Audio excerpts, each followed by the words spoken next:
soo dhawaada qodobada wararka diin hayna maanta kuwooda ugu waaweyn. Dowladda Soomaaliya oo magacawday guddi ka shaqeeya baaritaanada weerarkii ka dhacay xabsiga dhexe ee Muqdisho.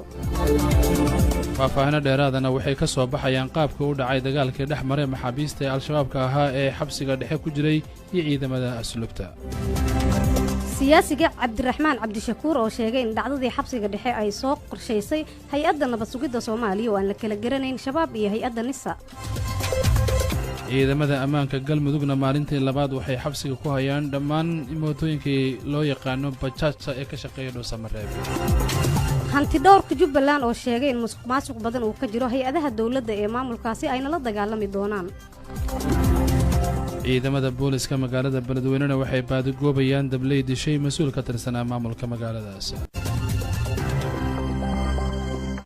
markale ismaqal wanaagsan dhageystayaal waa duurnimo talaadaha taariikhda waxa ay ku asteysan tahay 11 bishii 8 sanadka 2020 intii aad maqasheen waxay ahaayeen qodobadii wararkeena ugu waaweynaa iminka u diyaar garooba isagoo dhan wadajir waxa idinkugu soo jeedinaya anigoo Maryam Muxudiin Gacal iyo Burhaan Diini Faarax war soo saaraheenuna waa Axmed Saciid Axmed. aynu ku bilownay dowladda Soomaaliya ayaa magacawday guddi ka shaqeeya baaritaan lagu sameynayo sida uu dhacay weerarkii shalay gelinkii dambe ilaa xalay socday ee ka dhacay xabsiga dhexe ee Muqdisho sidoo kalena faahfaahin dheeraad ayaa ka soo baxaya qaabka weerarkaasi u dhacay wariyaha Axmed Saciid Axmed ayaa inoo faahfaahinaya warkan warar dheeraad ayaa ka soo baxaya weerar maxaabiista dhexe ee xabsiga Muqdisho shabaabnimada ugu xirnaa ay shalay ka fuliyeen gudaha xabsiga dhexe kaas oo geystay khasaaro kala duwan oo dhimasho iyo dhaawacba leh ila madax bannaan oo la hadalnay ayaa xaqiijinayay in askarta lagu dilay weerarkaasi oo dawladdu ilaba askari ku sheegtay ay intaasi ka badan yihiin isla markaana ay jiraan tiro kale oo weerarkaasi lagu dilay balse aan la shaacin waxa kaloo ilaa hadda shaki badan uu ku gadaaman yahay sida maxaabiistu ay hubka ku heleen oo xitaa bambooyin iyo hub culus ay ku jireen dawladduna ay sheegtay in laba qoro keliya ay ku dagaalameen waxaa kaloo su-aasha ugu weyn ay taagan ay tahay sida uu ku baxsaday mid ka mid a kooxda shabaab oo xabsiga ka baxsaday iyadoo la og yahay in ammaanka xabsigaasi si weyn loo ilaaliyo ayna jiraan bara badan oo kontarool oo askari ay saaran yihiin xitaa derbiyada xabsiga dhexe ee Muqdisho dowladda Soomaaliya waxay sheegtay in la magacaabay guddi ka shaqeeya baarista dhacdadan iyada oo dadka Soomaaliyeed ay xasuustaan in kuwo hore loo magacaabay ay ku soo dhammaadeen afdaboolan dahab kusimaha ra'iisul wasaaraha dalka Mahdi Maxamed Guuleed Qadar oo xubnahan oo gaaraya 6 ruux magacaabay ayaa sheegay in looga baahan yahay inay si degdeg ah ku soo shaaciyaan baarista dhacdadan taliyaha ciidanka asluubta Soomaaliya Generaal Mahad Cabdiraxmaan Aadan ayaa mar uu ka hadlay munaasabad lagu soo dhaweynaya magacaabistiisa isaga oo ku sugan magaalada Baydhabo waxa uu sheegay in haddii la joogtiin waayo xuquuqdooda ay kitaab gaar ah furan doonaan qofka beesana maqaad wax guna leeyahay ma laha kitaab gaar uu furanaya marka garwaay kitaab gaar uu furanaya ninka hadawna waa la xamana waxa la leeyahay war ninkaan ma hada ma aragteen dadku gataa in la gado danta keenaysa hadaan laga celinin ninka ya danta keenaysa hadaan laga fujinin gudoomiyaha maxkamadda ciidamada qalabka sida ee Soomaaliya General Shuute waxa uu sheegay in shabaab ku jira xabsiga dhexe ee Muqdisho ay haystaan internet iyo taleefanada isgaarsiinta waxaana uu sheegay in aanay qaadanaynin dhaqan celintii loogu talagalay waxaana uu sheegay in ciidamada asluubta ee ku sugan xabsiga dhexe aanay waajibkooda u gudanaynin si hufan sida xabsiyada maanta jira loo maamulo ma aha sidii loo baahnay ma aha qof maxbuus ah oo dambi lagu helay oo loogu talagalay dadka ku dhex jiro laga soo saaro meel lagu karantiilay oo loogu talagalay meeshaasi in lagu dhaqan celiyo asigoo akhlaaq wanaagsan dib loogu celiyo loogu talagalay haddii uu xabsigi markii uu galo oo isgaarsiin haysta ka waran oo taleefan haysto xitaa oo social media uu ku jiro ka waran waxa ka sii daray intaasi markii uu xabsigi iyo ciqaabti sharciga u jideeyo oo dhameysto oo banaanka u laabto wax dhaqan celina ma qaadan ileena wuxuu ku laabanaa dembigii marka hore uu ciqaabta ku muto ku laabanaa kii argagixiso ku laabtay kii daraagiska isticmaalka muqaadaraadka ku laabtay kii tuuga ahay burcadnimadii ku laabtay arintaasi saas haday dhacdo waxay ka dhigan tahay shaqadii ciidanka laga rabay asluubta gaar ahaan qaybta ilaalisa xabsiyada inaysan gudan waajibkoodii inaysan gudan si kastaba dhacdadan ayaa la yaab ku noqotay dad badan oo Soomaaliyeed oo isweydiinaya waxa keenay in shabaabkii banaanka ku dagaalamay markii dawladdu ay qabatay ee la xiray ay haddana gudaha xabsiga dhexe ka dagaalamaan taas oo shaki gelin doonta sida lagu celin doona kuwa dibadda ka imaanaya. dhinaca kale siyaasiga cabdiraxmaan cabdishakuur ayaa sheegay in dhacdadii xabsiga dhexe ay soo qorshaysay hay-adda nabad sugidda Soomaaliya oo aan la kala garanayn shabaab iyo hay-adda nisa. saa ogtiin maalin dhaweed ciidan ayaa la weeraray xaruntan lagu weeraray xisbiga waa la qariyay warbaahintii hatiina cid inii sheegtay ma jirto ma waxa ka ogtiina jira maya waa la qariyay xalay shabaab ayaa hub loo geliyay salligii dhexe ee dawladda si loo fakiyo dad shabaab meesha ku jira ujeedo kale ma ahayn waxba yaan xabsiga dadka madaxda ka iyo mas'uuliyiintiisa lagu marsiyoonin waa qorshe taliska nabad sugidda ka socda waxaan kala garanahay taliska nabad sugidda inuu yahay shabaab iyo inuu yahay talis Soomaali u shaqeeya waa la kala garanayaa ra'iisul wasaaraha la magacaabi doono hadduu rabo kalsoonida dadka iyo dadka inay aaminaan waa inuu taliska nabad sugidda wax ka qabtaa hoggaankeeda gaar ahaan oo ayaga iyo shabaabkii la kala aqoon waayay waxaan rabnaa ra'iisul wasaare fuliya heshiisyadii Dhuusamareeb 1 iyo 2 saddexna ka gungaara oo kamira dhaliyaa rabnaa oo dalka si nabad ah transitionka ku dhaafiya xilliga kala guurka ah waxaad ogtihiin dadka Soomaaliyeed ogyihiin in baaqi isdaba joog ay soo baxayaan oo maamul goboleedyada ka imaanayaan oo xisbiyada siyaasadda ka imaanayaan oo bulshada rayidka iyo dadka wax garadka ka imaanayaan dheer garadka oo ay qabaa'ishii ka imaanayaan qaasatan kuwii magaaladan xooggeeda degana intaas oo dhan madaxweynaha wuxuu ku tala galay iyo taliskiisa nabad sugidaba inay dhagaha ka fureystaan suuragal ma aha waxaan ka digaynaa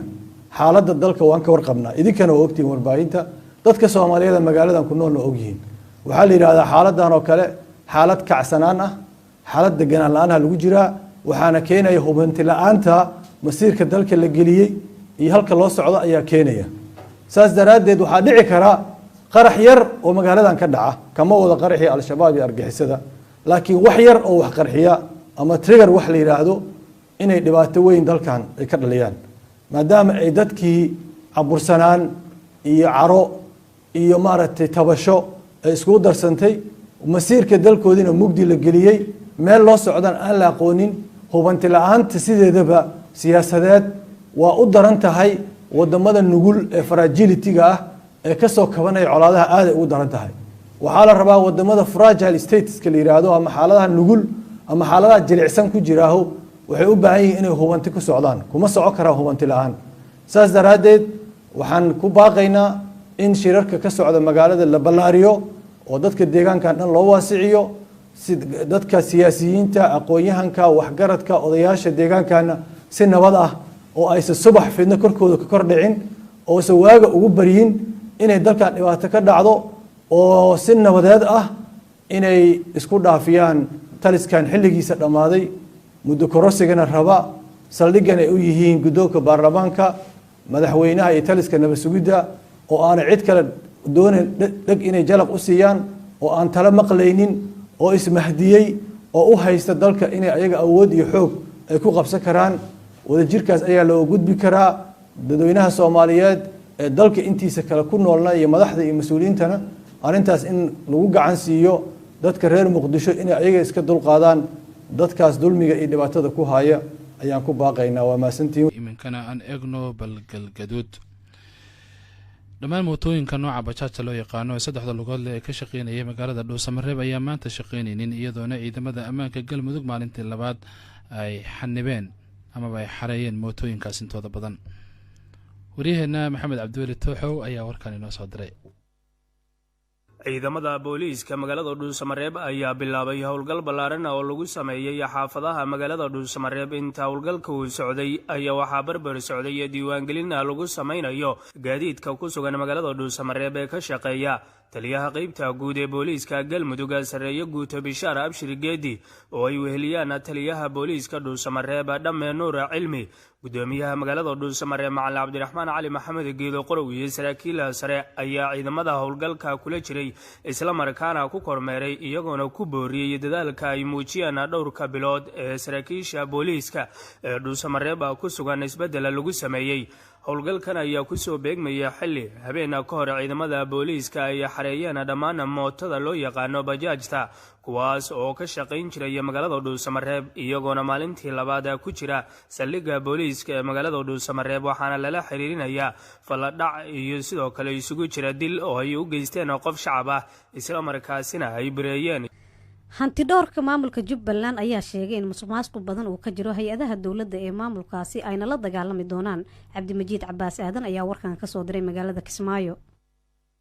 si loola dagaalamo musuqmaasuqa ka dhex yimaada hay-adaha dawladda ayaa xafiiska hantidhowrka ee dowlad goboleedka Jubbaland ayaa maanta waxaa looga yeeray baarlamaanka dowlad goboleedka Jubbaland waxaana u yeeray guddoonka golaha wakiilada ee dowlad goboleedka Jubbaland iyagoona markaa warbixin guud ka dhageystay sida xilligan xafiiska hantidhowrka uu soo gudbiyo xisaab celinta guud ee dowlad goboleedka Jubbaland waxaana markaa xafiiska hantidhowrka ee Jubbaland su'aalo dhowr ah laga weydiiyay sida ay xilligan u maareeyaan hantida guud ee dowlad goboleedka Jubbaland iyadoo ay guud ahaan ku soo dhacdo maaliyadda guud ee Jubbaland iyadoona markaa warbixinta sidoo kale ay ku saleysneed sida xilligan loola dagaalami karo musuqmaasuqa la sheegay inuu hareereeyay hay-adaha guud ee dowlad goboleedka Jubbaland. Cabdicasiis Sheekh Xuseen Dayib hantidhowraha guud ee Jubbaland Cabdicasiis Sheekh Xuseen Dayib ayaa waxa uu sheegay xilligan in ay markaa la dagaalamayaan musuqmaasuqa markaasi si looga hortago in ay xabacsanaan ay ku timaado shaqooyinka hay-adaha warbixinta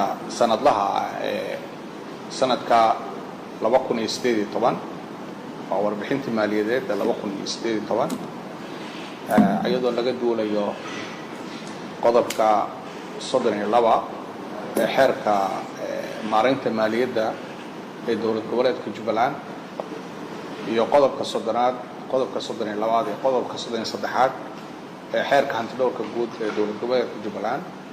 waxaa sharaf weyn ah inaan mudana gudoomiye ku wareejiyo warbixintii sanadlaha ahayd ee sanad maaliyadeedka 2018 waxaan jecelahay inaad insha Allah tacaala la wadaag doonto hay'adaha kale ee dawladda iyo dadka ay tahay inay warbixintaas helaan. dhinaca kale guddoonka golaha wakiilada ee dowlad goboleedka Jubbaland Cabdi Maxamed Cabdiraxmaan ayaa dhankiisa sheegay in uu rajaynayo in la sii xoojiyo wada shaqaynta xafiiska hantidhowrka Jubbaland iyo baarlamaanka Jubbaland isagoona ku amaanay soo gudbinta warbixinta xafiiska hantidhowrka. hay-adaha kale ay xusaysan anaga la wadaagi doona guddigeena maaliyadda anaga la wadaagi doona aad buu ugu mahadsan yahay Sheekh Cabdicasiis sida wanaagsan iyo tiimkiisaba sida wanaagsan ee hufan ay u soo shaqeeyeen oo ay noogu soo gudbiyeen sanadkii 2018 19 waa heli doonaa insha Allah taala. xisaab celintan uu sameeyay xafiiska hantidhowrka Jubbaland ayaa waxa ay ku soo aadaysaa xilli muddooyinkii ugu dambeeyay habacsanaan dhanka shaqada dawladda ay ka jirtay xafiisyada wasaaradaha ee dowlad goboleedka Jubbaland.